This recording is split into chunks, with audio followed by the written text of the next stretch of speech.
Bienvenido a La Trinchera, yo soy Cristian Sobrino y en este episodio me acompaña Mónica Pascual Mercado. Bienvenida. Hola, ¿cómo estás? Todo chuchín. Qué bueno. Tuve un buen fin de semana largo, aunque un poquito ajetreado. El domingo estaba súper lindo el clima. El domingo estaba lindo, sí, estaba en Río Grande, pero no tuve... Ahora me he dado cuenta que los weekends no son sobre lo que yo quiero hacer. Ah, claro. O son los días donde aprovecho para sacar trabajo, o hay alguna actividad de familia o algo por el estilo, pero ya los weekends es más... están programados. Adulting. Sí, adulting. Sí. ¿Estás adulting mucho los fines de semana? Sí, bastante. Sí, yo creo que sí. Tratamos de sacar tiempo para descansar y relajarnos un poco, pero el fin de semana es que aprovechamos con diligencias o igual hacer trabajo, ya sea de campaña o sea, no de campaña, pero más política. Uh-huh. Y ese tipo de obligación. ¿Y te gusta la vaina? Sí, yo me disfruto conocer a gente y aprender sobre ello, así que sí. Okay. ¿Y los eventos, esa vaina, eso...? Sí. Ok. Pues Mónica, la razón que estás en este programa no es para hablar de eventos de fin de semana. Exacto. Ni de adulting. Es porque hace como un mes más o menos publicaste tu podcast, No Small Talk. Y cuando yo lo vi en el Instagram, ¿verdad? En el feed, y yo, ok, esto está interesante. No, una persona en la posición de Mónica no típicamente saca un podcast con una amiga para hablar de otro asunto. Y he escuchado completo como 2 episodios y los Qué demás bueno. he podido coger pedacitos. Qué bueno. Pero me estaba interesante, quería hablar contigo del tema, porque tengo los últimos episodios que he estado sacando el podcast, han estado enfocados en otra gente que está haciendo podcast antes de mover a lo que tengo planificado para el resto del año. Pero quería preguntarte primero, ¿qué te llevó a sacar ese podcast y cuál es el punto del podcast? Sí. Pues yo tenía pensado hacer un podcast desde que estoy en la universidad. Así que hace más de 10 años. Yo me enamoré de los podcasts yo estudié en Cornell, en Ithaca. Te puedes imaginar el frío y quizás el silencio que hay de caminar de un edificio a otro en ese frío, en esa soledad, caminando de edificio en edificio, de clase en clase, y mi escape, si así decirlo, eran los podcasts. Y yo creo que lo más que me atrajo a ello eran las historias de las personas. O sea, This American Life me encanta. Obviamente me enamoré del concepto de podcast con Serial, con el primer season de Serial. Esos eran los detectivescos, ¿verdad? Sí. Serial es el caso de un muchacho que cuando estaba en junior year o senior year de high school, lo acusan de matar a su novia en Baltimore. Nada, la novia era asiática, él era árabe, así que ahí hay unas lagunas bien grandes en cómo se llevó a cabo ese caso. Y básicamente él fue el easy target. Y al día de hoy, él es inocente. O sea, no es inocente como tal, pero se dedujo que ese caso no se trabajó bien, ¿verdad? A través del Innocence Project acogieron ese caso por el podcast. Nada, la cosa es que yo me enamoré, nuevamente, del buen sonido, de las historias, de quién es quién, de qué hace una persona, ¿no? ¿Qué te hace a ti o a mí o a las personas alrededor de nosotros, quiénes son? Entonces siempre se me quedó en la mente, me encantaría en un futuro entrevistar y conocer a personas. Pero nada, la vida continúa, también como un poco por miedo. Esto yo creo que también cuando llegamos aquí es un poco intimidante ver todos estos micrófonos, todos estos gadgets, y yo digo, esto todo requiere aprender, así que toma tiempo aprender cómo todo esto funciona. Y nada, no lo hice, no fue hasta hace 2 años que me compré el micrófono. Ok. Y así como a finales del 2023, principios del 2024, recluté, a 2 amigas, a Mariana, que es una de las co-hosts del podcast, y a Ana Hernández, que es otra de mis mejores amigas. Y ellas dos me estuvieron ayudando mucho a, tú sabes, a organizar un poco la idea que yo tenía del podcast, que sí, entonces sí ya era entrevistar a mujeres con profesionales con historia inspiradora. Siempre al principio pensaba quizás entrevistar solamente a mujeres emprendedoras. Yo creo que hay algo muy fascinante de una mujer que decida levantar su propio negocio. Pero nos decidimos enfocar un poco más en mujer profesional, ya seas emprendedora o no. Y qué te ha llevado a donde tú estás, ¿verdad? No tan solo el éxito que encontraste ahora mismo, sino esa trayectoria detrás, quién eras cuando chiquita, dónde te criaste, por qué decidiste estudiar lo que decidiste estudiar, por qué decidiste escoger esta carrera, por qué quisiste quizás cambiar en un punto dado tu carrera. Y Ana fue quien hizo el logo, ella es diseñadora. Entonces Mariana y yo nos hemos quedado como co-hosts. Como la host. Sí. ¿Y entonces dónde saca a la invitada? A través... ¿Te pone a buscar en LinkedIn a stalkear gente? No, la verdad que, como yo creo que estamos hablando ahorita, a mí me gusta mucho hablar y conocer a gente. Así que en ese sentido no me ha dado pacho de simplemente mujeres que he conocido desde antes, o sea, hasta durante mi tiempo viviendo aquí en Puerto Rico, a pedirles, mira, ¿te interesa? ¿Quieres participar del podcast? De hecho, las primeras dos personas fueron dos amigas de nosotras cercanas. La primera, Adriana Serrano, la conozco por Mariana, es una amiga. Y la segunda, Mónica Patiño, estudió Derecho conmigo. En la UPI acá. En la UPI, Ok, sí. ok. Así que así es que ha sido... Y entonces después, a través de eventos, a través de otras mujeres que me recomiendan, mira, yo creo que deberías entrevistar a fulana, así es que entonces hemos llegado a invitar a personas. Yo creo que muchas veces uno cuando está produciendo un podcast, uno está buscando el podcast que quisiera escuchar, Sí. pero no, por alguna razón no encuentra. No lo encuentra. Y pues te da a la tarea de tratar de crearlo tú. Por lo menos así fue que empezó este. ¿Tú estás buscando un podcast en Puerto Rico con esa línea? De hecho, sí. Y no tan solo en Puerto Rico, pienso como en Latinoamérica, de hecho, podcast en español. Mira, a mí me gusta mucho escuchar How I Build This. Y yo creo que de ahí sale un poquito la idea.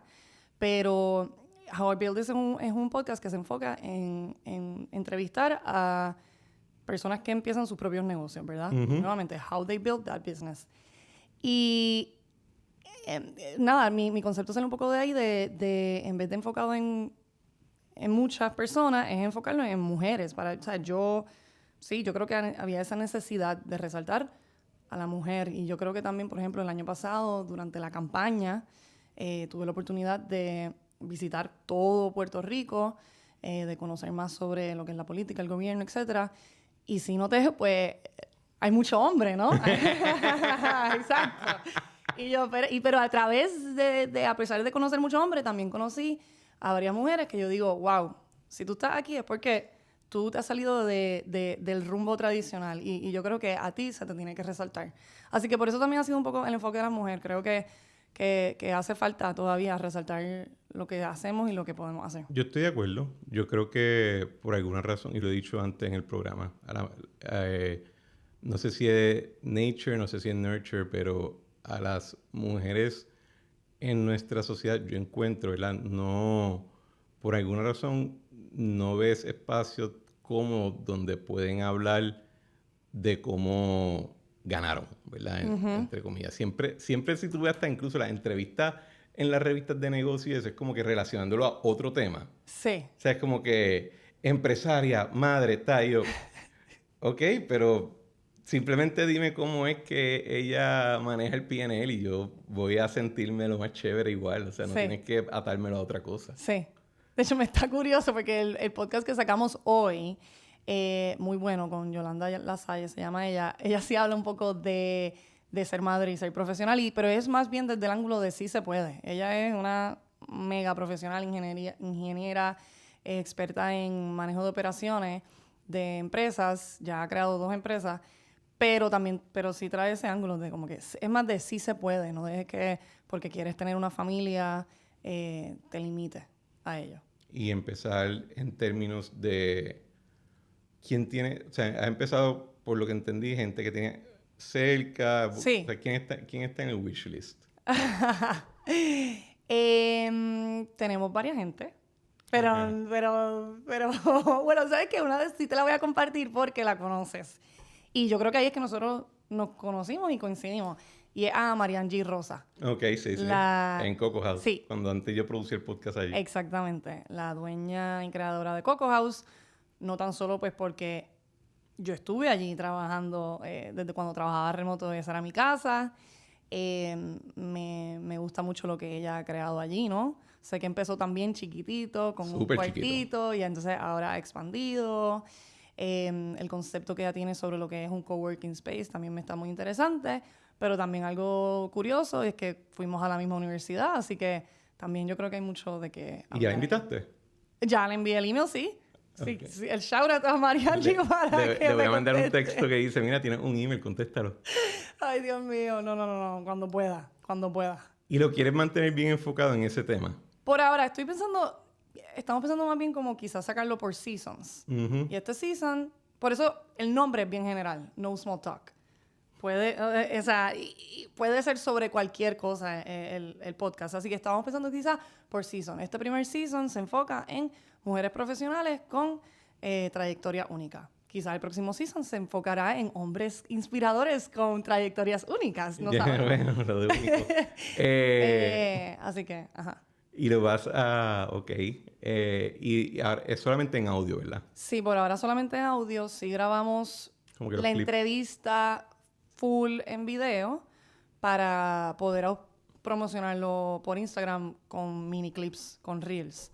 Pero, pues para mantenerlo bastante simple, como tú me dijiste ahorita, tú empezaste, ¿sabes? Con un micrófono. Sí. Sí, empezando poco a poco. Así que para mantenerlo más simple, pues el episodio entero en audio, y eso también nos permite que, ¿verdad? Errores que cometemos durante la entrevista, lo que sea, pues es más fácil editar, yo creo, el audio que todo el video. Y también así uno va aprendiendo. Si tú Sí. empiezas con este micrófono a la pica, pues no vas a entender que está bien, que está mal. Exacto. Por eso mira, nos tomó un poco de tiempo de... La primera entrevista que hicimos fue en diciembre y no la sacamos hasta abril. Y yo creo que fue un poco porque estábamos buscando la manera más perfecta de editar el video, que el audio fuera genial, estábamos buscando gente que nos pudiera ayudar y de eso. Yo llegué un día y yo dije, lo que tenemos de frente es lo que hay. Y con esto tenemos que sacar el podcast sí o sí, porque si no, no va a salir. Tenemos una computadora, tenemos un micrófono, tenemos unos audífonos, la otra persona se conectó con audífonos, está grabado ahí. O sea, hicimos preguntas que quizás no teníamos que hacer.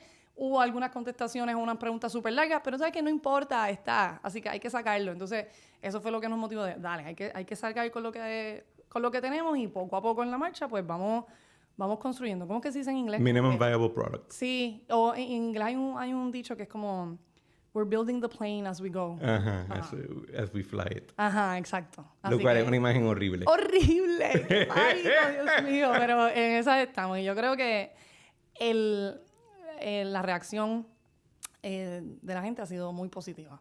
Especialmente aquí en Puerto Rico. Dicen, wow, qué chévere enfocarte en mujeres. Nadie te puso resistencia. A ser entrevistada, no. Sí me acuerdo como han habido una o dos personas que me han dicho, mira, ahora mismo no, como escríbeme en 2 o 3 meses, quizás. No, pero yo me refería como que a sacar el podcast como tal. No, ¿quién? No sé. No. Estabas, obviamente, Pablo estaba empezando allá afuera. Ajá. Tú estás como que en transición profesional. 1000 vainas. Pues me puedo imaginar como alguien habrá dicho, mira, Mónica, ¿Qué tú que haces? tú no quizás esperarás más después. Yo creo que no, yo creo que fue un poco al revés, tanto de Pablo o de mi parte o amistades o familiares de hazlo. Como que ahora es que tienes el tiempo, Ujú. bueno, el tiempo entre comillas, pero ahora es el momento de sacarlo, estar en esta transición, es ahora o es nunca. Ok. Así que, Qué bueno. sí. ¿Y te han puesto resistencia entonces a ser invitada? Bueno, yo creo que sí, hay veces que me han dicho, mira, ahora no, después sí, y normal. Yo he encontrado que invitadas mujeres a los podcasts es lo más difícil. Lo más difícil. Es lo más difícil del mundo. Bueno, porque estamos muy ocupadas. Sí, no. yo estoy seguro que tiene que ver con cuestión de tiempo, pero también creo que hay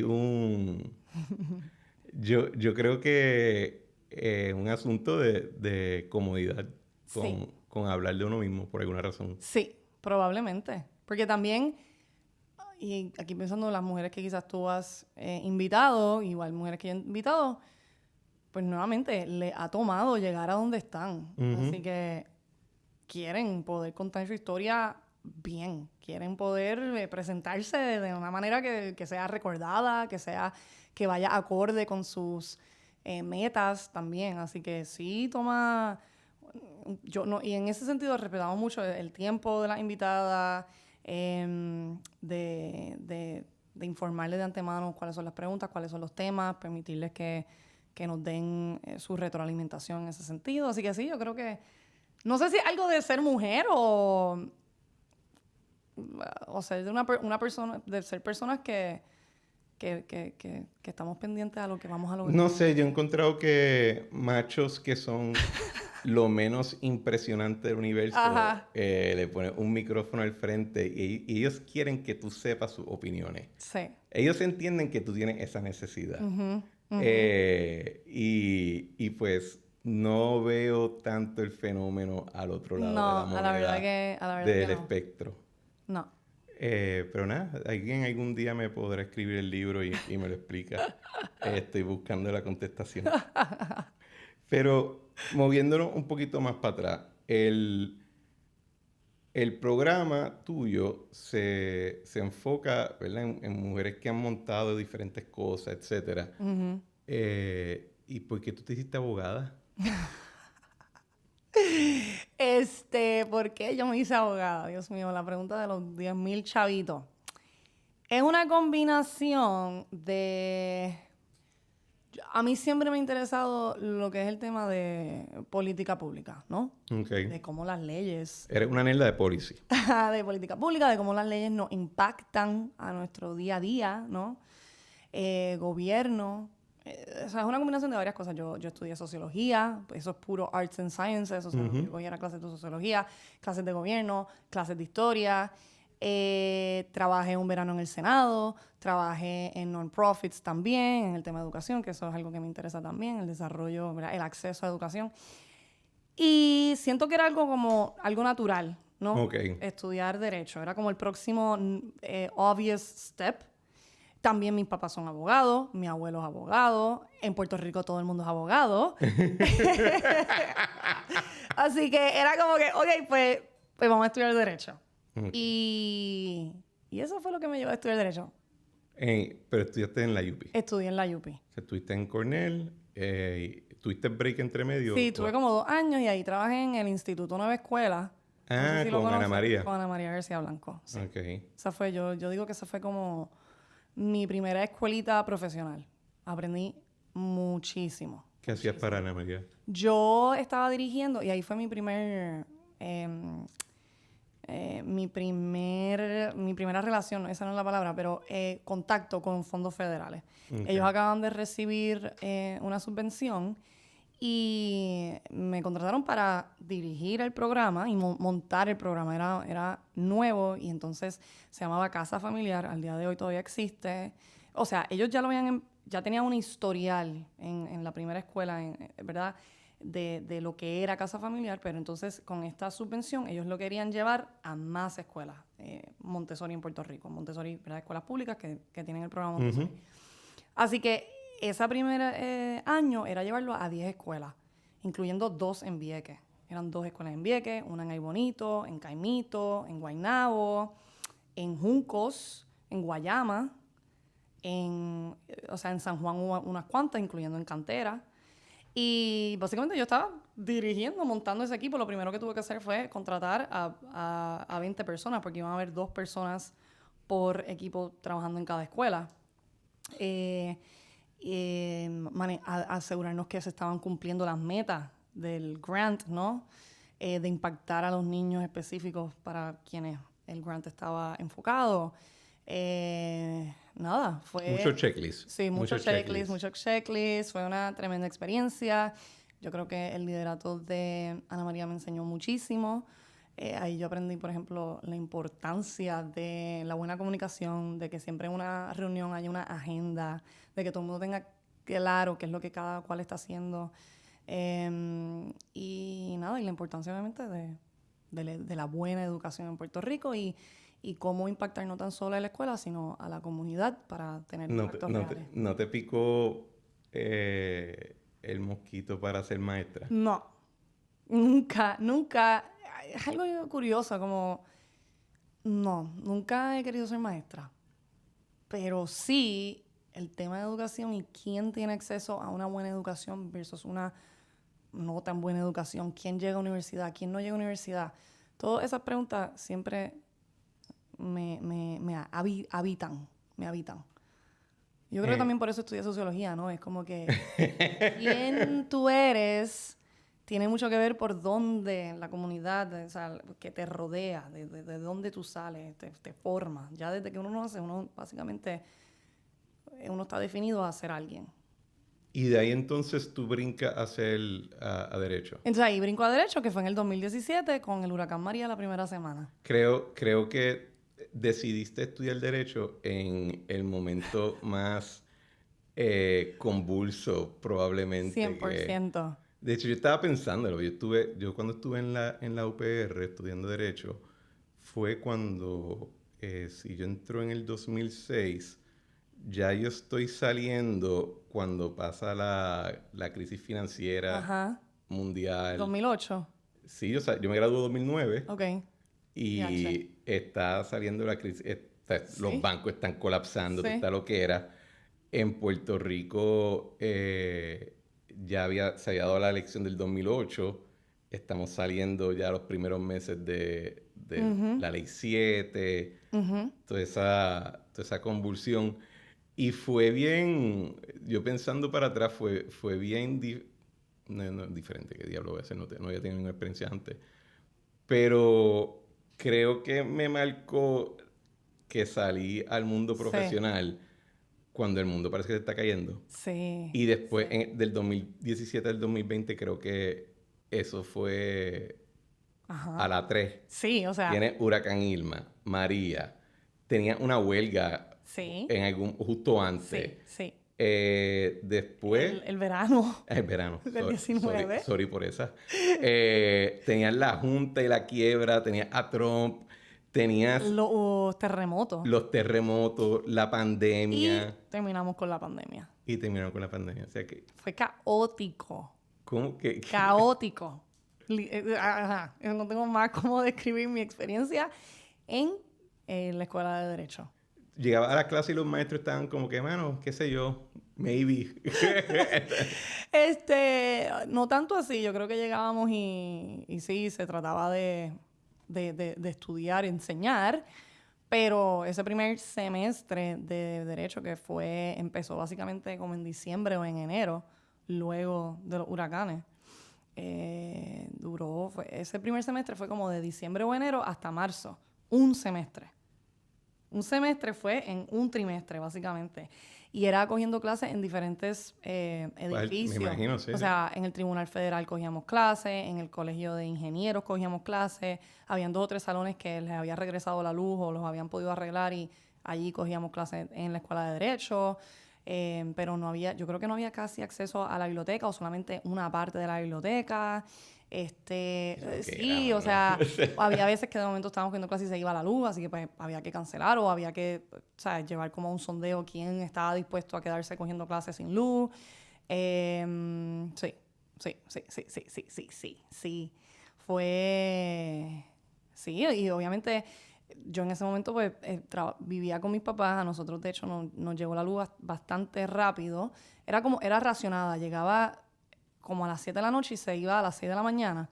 Pero es lo necesario como para poder cenar, estudiar, dormir. ¿En qué municipio era? En San Juan. Yo vivo mis papás viven en la colindancia de Guaynabo y San Juan. Postales Guaynabo, física, para votar es San Juan. Porque dijiste racionado. No sé. Te puedo decir que en esa época no había mucha razón. A veces era porque pues se tenía que... Por ejemplo, si tú estás cerca de la línea, que conecta centro médico, pues tú haces de las primeras gente que se te prende la luz porque tienes que reconectar. Exacto. Pero no hay Pues mira, una no tengo metodología. idea, yo no tengo idea, pero fue como al mes nosotros no teníamos planta y como al mes, así que estuvimos viendo yo creo que como mi abuela como por un mes y al mes llegó, pero era como por la noche, te lo digo, pero era lo que, mucha gente que tenía planta, yo entiendo que eso es lo que hacían, como que los racionaban pues por el diésel, el gas, lo que sea.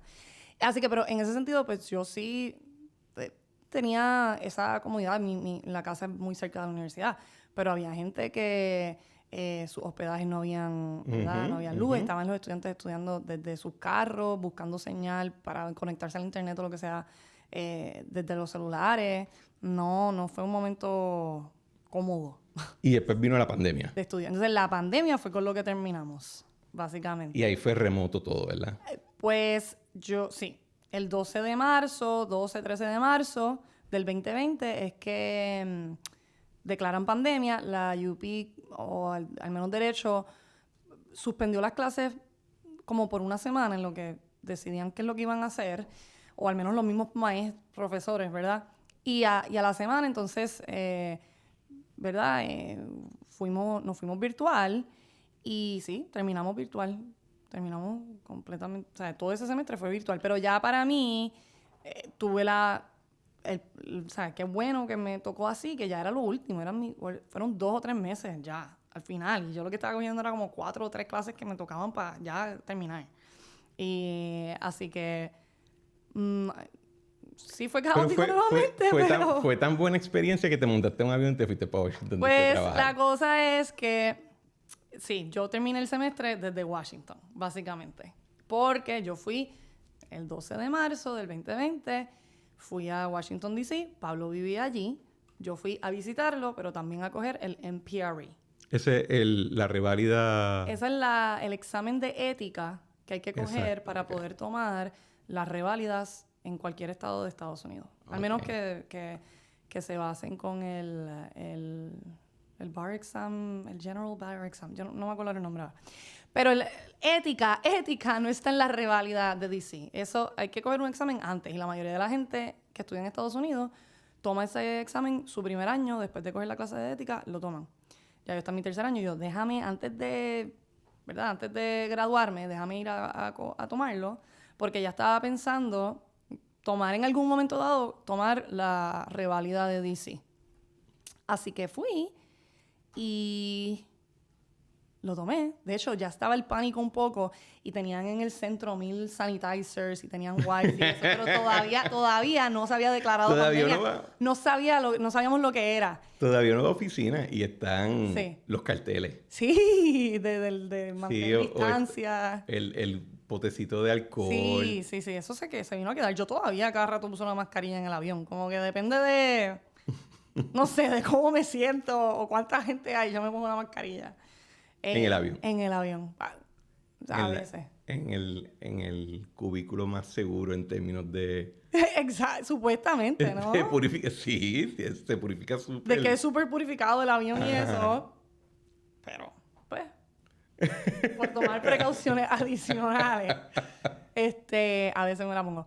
Pero, nada, me quedé. Entonces decidí tomar la reválida allí, en D.C., no en Puerto Rico. Pues ya nos quedamos, nos casamos ese verano también. Y algo curioso es que la reválida, yo se supone que la tomara en julio, porque allí se toma la reválida usualmente en julio, pero no fue hasta septiembre o octubre que la tomamos, porque tanto D.C. y muchos otros estados retrasaron la fecha por cuestiones de no saber cómo bregar con la pandemia y terminó siendo una reválida totalmente virtual. Yo la tomé desde el mismo escritorio del cual yo... no es que tenías que ir a un centro y... No, por eso fueron los cambios de cancelarla en julio, que iba a ser a un centro con muchas sillas y la gente cogiéndola, y cambiaron a un sistema que era totalmente virtual. Eso sí, te estaban grabando todo el tiempo, tú tenías que tener la cámara prendida y te monitoreaban el movimiento de tus ojos. Ay, vete para yo no voy a hacer eso. Eso está el garete. Si tú como que te quedabas mucho tiempo mirando a esa esquina, el software lo capturaba y después ¿Qué? te podía llegar un mensaje como que tú hacías mirando para allá arriba, tú tenías notas allí apuntadas o lo que sea. Si tenías que ir al baño, tienes que anunciarle, voy a ir al baño y pararte. Y obviamente si te tarda mucho, pues red flag también. Así, sí. Yo creo que yo brincaría, yo aguantaría de poder hacer la revalida normal. Fue así. Pero nada, la pasé la primera, así que... Qué bueno, felicidades. Exactamente. Y después te dedicaste al tema de los grants federales. Sí, estuve un tiempo, mi primer trabajo en DC. Ese tema es so hot. Bueno, ahora So hot claro right que now. lo es, o sea... En todos lados. Todo el mundo en es todos lados. todo el mundo es un grant writer ahora. Sí. Pues yo empecé en un non-profit en DC. Nuevamente en el tema de educación. Que se llama Advocates for Justice and Education. Esa es tu área. AJE. Esa es mi área, realmente desde universidad, trabajo en el INE, aprendo mucho. De hecho, estuve un verano también justo al graduarme de universidad, estuve en Los Ángeles trabajando en otro non-profit allí que se llama Learning Rights Law Center, que básicamente es lo mismo que Advocates for Justice and Education en DC, que son non-profits como legales, yo no sé cómo explicar, como un non-profit law firm in a way, en el cual le brindan servicios a padres de estudiantes que necesitan o tienen el derecho de accesar servicios educativos. Sí, es como una oficina de servicios legales, Sí, pero específicamente para ese en tema. educación. Entonces, básicamente son servicios directos, ¿verdad? Trabajando con el padre directamente, con la escuela, para, ¿verdad? Hacer valer esos derechos. Nada, pueden ser bien adversariales esas reuniones. Y ahí me di cuenta un poco que, o sea, estar en ese proceso es un proceso bien emocional. Estar trabajando con padres que... Bueno, eso te iba a decir, o sea, yo no, por ejemplo, yo no creo que yo tengo la madera para eso. Por eso. Porque lo cogería todo personal. Sí. Y tú cargas, ¿no? Tú cargas con el dolor de esos padres.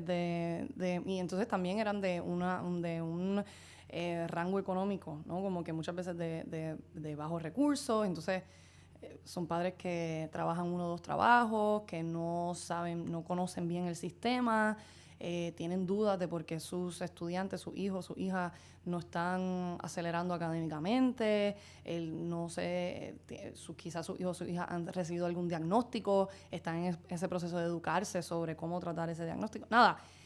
Y ahí me di cuenta yo, ok, esto uno también necesita como un degree en psicología o algo para poder trabajar, ¿verdad? Con ese peso emocional. Y dije, yo quiero enfocarme más. Entonces, ahí me di cuenta que no tan solo es los padres quienes necesitan ayuda, pues sí, necesitan ayuda en navegar este sistema legal.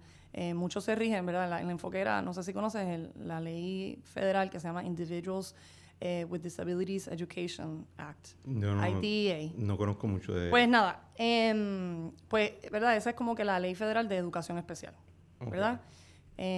Y, o sea, cada estado también puede tener sus propias leyes y sus propios procesos, pero esa es la federal, la que rige. Como que en Puerto Rico que hubo el litigio... Ajá, Rosalidia. ¿Fue por esa ley? O sea, no te puedo decir si fue por esa ley, pero sí se llevó a cabo, pues según el tribunal decidió, ¿no? Que el Departamento de Educación no había seguido los procesos que tienen que seguir por ley. Pero es una combinación de la ley federal y las leyes estatales. Exactamente.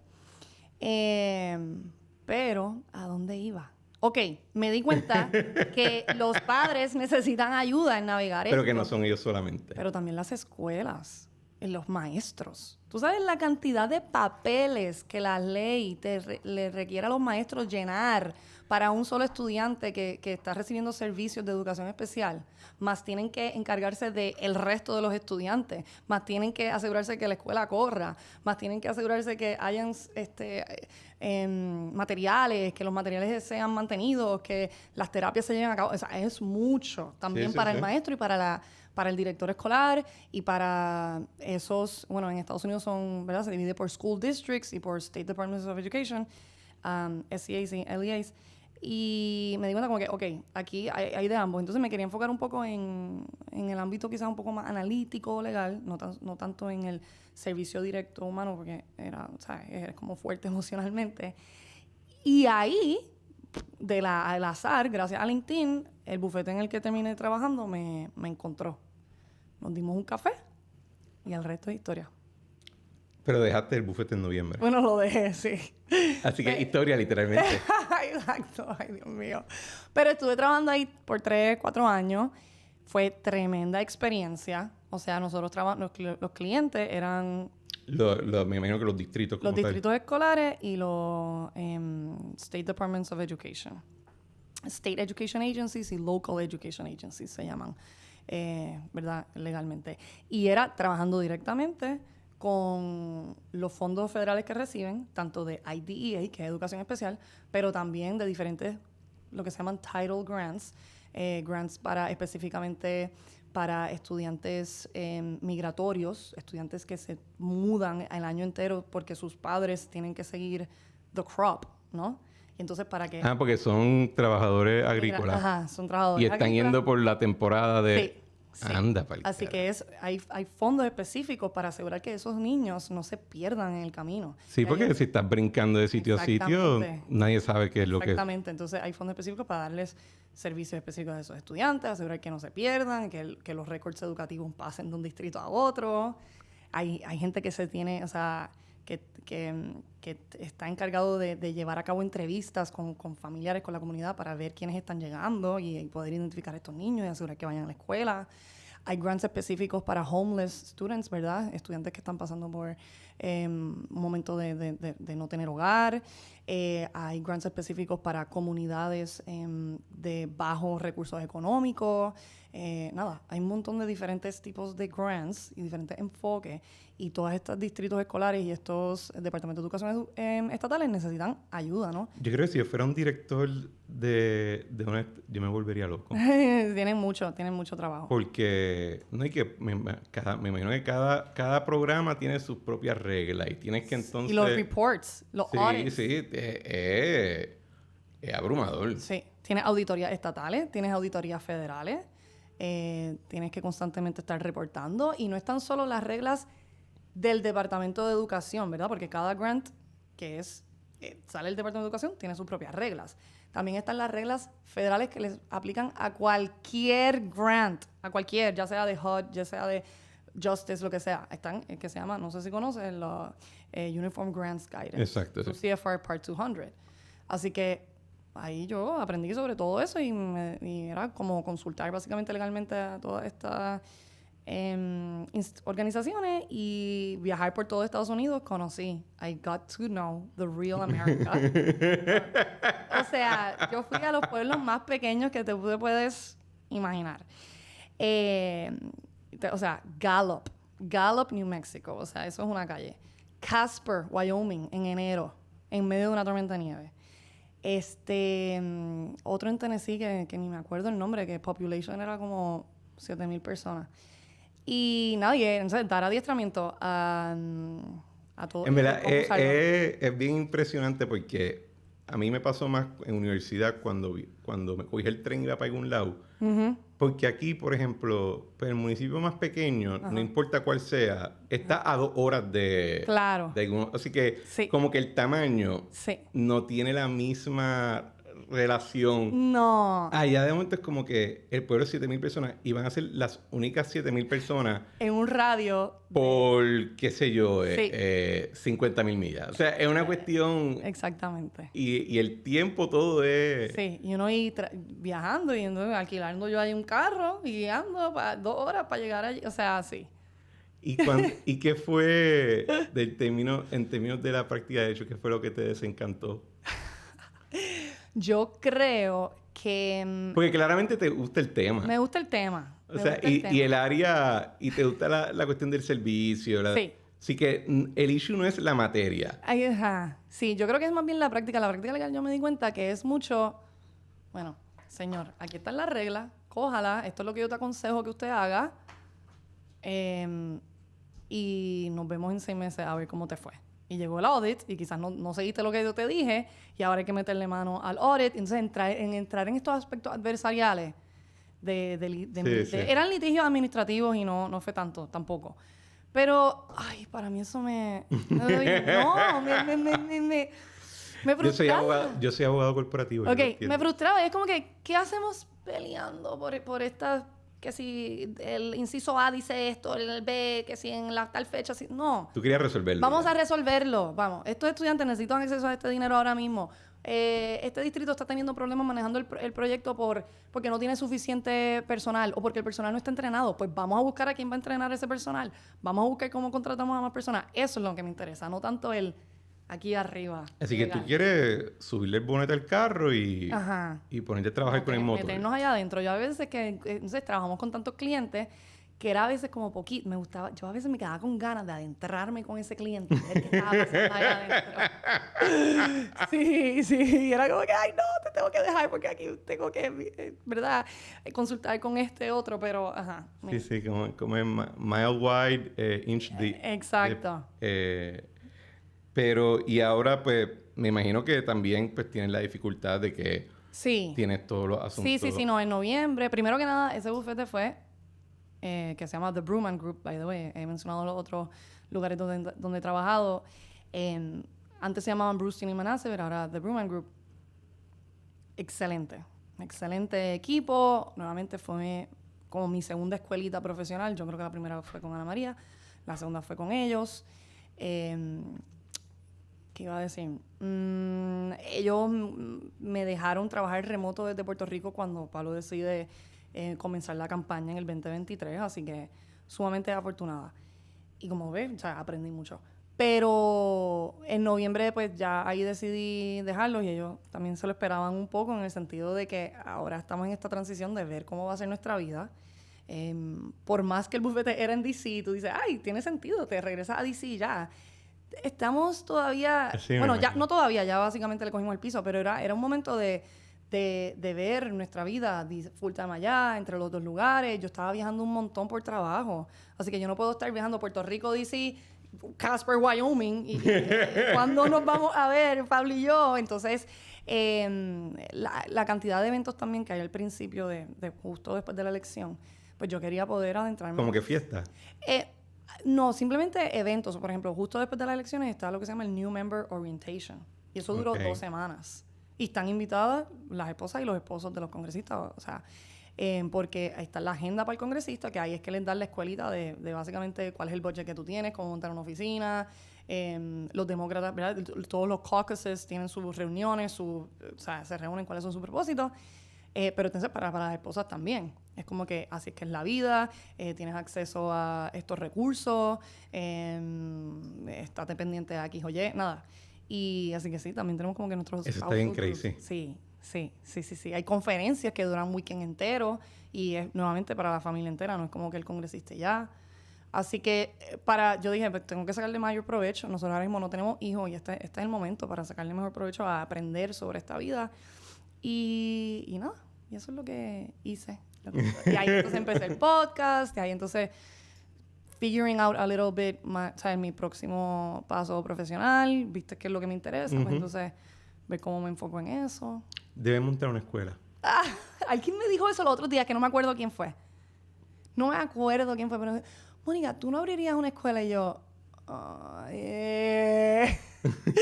eso es un súper proyecto. Ese es un proyectazo. O sea... Y sin hablar de si te vas a enfocar en las áreas que estabas describiendo, ¿verdad? Porque hay unos issues de funding, toda la cuestión. Sí. Vean acá ahí, la transición, ¿verdad? A una vida más pública. ¿Te ha gustado? ¿Lo has encontrado un poquito retante? ¿Cómo? Porque yo te puedo decir que cuando yo entro al gobierno, que fue bastante rápido, que se convirtió en una cuestión bastante pública, yo no creo que mi pareja entonces estaba... lista. Y yo no creo que yo hice bien en prepararla. Didn't work out, culpa mía, no de ella. Pero es... O sea, ese estar metido en este meollo muchas veces le pone más peso no a uno, porque uno está como en el túnel, Ujú. pero a toda la gente alrededor tuyo le estás imponiendo Sí. y le estás requiriendo un nivel de paciencia que es absurdo.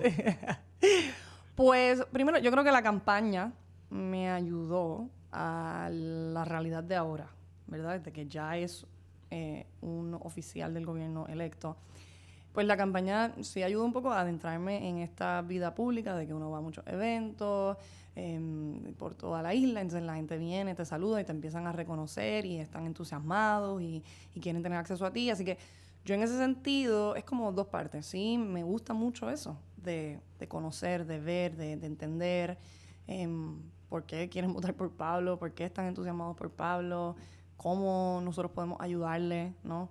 O sea, me inspira mucho eso, de poder servirle a Puerto Rico, definitivamente. Eso es algo que siempre he tenido como en mi mente. Sí, tienes la vena. Sí, exacto. Yo creo que después de haber ganado, pues algo que no me pasaba es que ahora yo puedo caminar sola, entonces me reconocen a mí sola. Usualmente es como que Pablo, o sea, está Pablo, tú eres la esposa, ¿verdad? Te he visto, ok, gracias. Ahora es como que los otros días alguien me dijo, Mónica, y yo no tenía idea quién era la persona. Entonces me llama por mi nombre y vienen y me abrazan y me saludan y eso, pues eso todavía me sorprende. Porque pues yo estoy acostumbrado a caminar por ahí, o sea, con gorra, sin gorra, con moño, sin maquillaje. y ahora tengo que estar como un poquito pendiente. Así que esa parte sí es un poco, puede ser un poco intimidante, ¿no? Y uno tiene que estar más consciente, pero sí algo que me disfruto, ¿no? Igual los eventos, hay veces que sí, también he aprendido que pues, a poner un poco los límites, no me puedo hacer accesible a todos los eventos que hay, pues yo también Sí, no, pues te va a volver. tengo que tener mi vida. Ajá. Pero sí. Los políticos exitosos tienden a tener una pareja que le tripea también. Exacto, exactamente. Sí. Yo estaba, ¿verdad? La cuestión, yo tuve un momento donde pude ver el reality check de Pablo. ¿Te acuerdas que fue estábamos en la gala del Museo de Arte de Ponce? Ajá. Terminamos comiendo en la misma mesa. Sí. Y yo voy a pararme a buscarle un trago a Alexandra.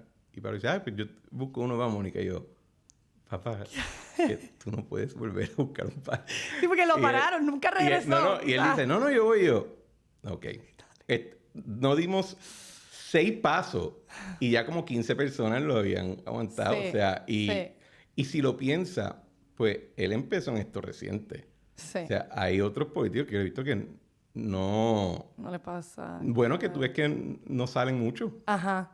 Sí, porque exactamente. porque no quieren estar on. Sí. Así que se Sí, quedan. eso es estar on, definitivamente. Y hay veces que igual, aunque yo soy social, me gusta la gente, llega un punto que yo, wow, no quiero estar, ¿sabes? Contestando lo mismo siempre. Y sí puede ser un poco abarcador. Sí. Pero sí es verdad, él fue y se tardó obviamente como una hora en regresar con el trago, porque yo creo que él todo el mundo parándolo. Él no llegó con el trago. Sí. O sea, porque es que, y especialmente en ese momento. En términos de verdad, de más allá de lo inconveniente y eso, ¿qué es lo que te gusta? O sea, ¿qué es lo que tú ves como una oportunidad? Yo creo que por ahora ¿verdad? Hay muchas oportunidades, definitivamente. Pero algo que sí me ha gustado es esos grupos, esas personas que he conocido en DC, esas otras mujeres, pues porque sí, la realidad es que la mayoría de los spouses, aunque spouse es ¿verdad? Es gender neutral. Es gender neutral, la mayoría de los spouses son mujeres. Así que sí, he conocido muchas spouses y tenemos como grupo de apoyo, tenemos nuestros propios llamadas por Zoom sobre diferentes temas y conocer esa comunidad ha sido tremendo y creo que me han ayudado mucho a ver que esto es, al menos en Estados Unidos, de la manera que el Congreso ve al congresista, no es tan solo el congresista, es el Congressional Family. Le dan mucho enfoque a eso. O sea, le dan a Pablo un pin en su juramentación para que él pueda accesar el Congreso y ir directo al floor, y a la esposa también. ¿De verdad? Sí, yo tengo mi propio pin. No lo tengo puesto ahora mismo, pero sí. Como que si Alexandra se hace congresista, yo tendría un pin y yo puedo entrar. Sí, exactamente. Y no pasas por seguridad. O sea, ¿Y puedes ir a la cafetería? Sí. No, a la cafetería. Bueno, está el Members Dining Room. Ajá. Y está la otra del floor, que ahí, pues, no. Ahí no.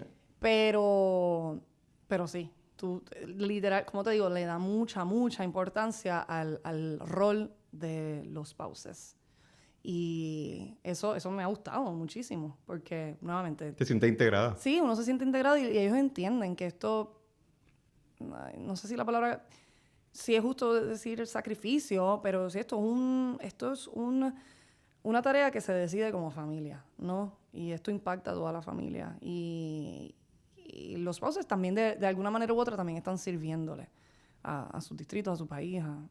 Así que sí, en ese sentido ha sido muy chévere. También pienso de esta manera, ¿verdad? Sí. Acá en Puerto Rico todo el mundo se conoce y como que todo el mundo tiene todo el mundo tiene una base a donde regresar. Sí. Muchos de los colegas de Pablo probablemente como que esta es la primera vez que consistentemente están fuera de su estado o algo así. Sí. Sí. Y hay que crear sus propias comunidades, y tienes que amistades, integrar para que... Entonces uno aprende mucho de los que se mudan full time a DC, los que viven en sus distritos y van y vienen. Nuevamente uno conoce spouses con sus propias carreras súper impresionantes. Así que sí, no, ha sido chévere en ese sentido. ¿Y te has hecho más o menos política? ¿En qué sentido? Bueno, porque por ejemplo, cuando yo entro al gobierno, yo salgo menos politiquero de lo que entré. Ajá. Y hay otra gente que cuando entra, pues, como que le cogen más el bite. O sea, es una pregunta. Sí. Porque tú no me das el aura de que eres una persona particularmente política. No, sí, yo creo que... Te gustan los temas, pero Ajá, exacto, la politiquería. Esa parte... Me cuesta, sí. Sí, me cuesta. Obviamente yo tengo mis valores, yo sé, o sea, por dónde yo me voy, pero sí, no. No, es verdad que no, sigo en ese sentido. Bueno, Mónica, Sí. gracias por el small talk. Gracias a ti. Yo sé que tienes un evento ahorita, así que no te voy a coger más tiempo. Quiero ser considerado. Pero gracias por venir. Gracias y te deseo toda la suerte. Espacio, por la te deseo toda la conversación. suerte del mundo. ¿Dónde la gente puede buscar No Small Talk? Pueden buscarlo en Instagram como No Small Talk. También, entonces ahí verán los clips, pero para escuchar los episodios están por Spotify y por Apple Podcasts. Ok. Igual, No Small Talk. ¿No te vas a mover a video todavía? Por ahora no. Eventualmente. Quizás. Cuídate. Gracias. Bueno, señores, este ha sido otro episodio de La Trinchera. Como siempre, le damos gracias por sintonizar y les pedimos que por favor compartan el episodio y el programa con sus amistades, sus familiares, compañeros de trabajo y hasta con la gente que les caiga mal. Por favor, suscribirse a La Trinchera en su plataforma preferida y dejen un rating positivo 5 estrellas en la plataforma que merezca. En el caso de Apple Podcast, por favor, escribir un review bonito. Si van a decir algo negativo, se lo pueden reservar. A nadie le interesa lo amargada que es su vida. Y si desean comentar el episodio, pueden hacerlo en Spotify, en la área de Q&A, debajo de los show notes, o en la parte de comentarios en el caso de YouTube. Les aseguro que leo todos los comentarios y mensajes y los tomo en consideración. Y como siempre, le damos gracias a Eric Harper por nuestra música Spirit of España y a Claudia Rosario por nuestro arte. Nos vemos en la próxima.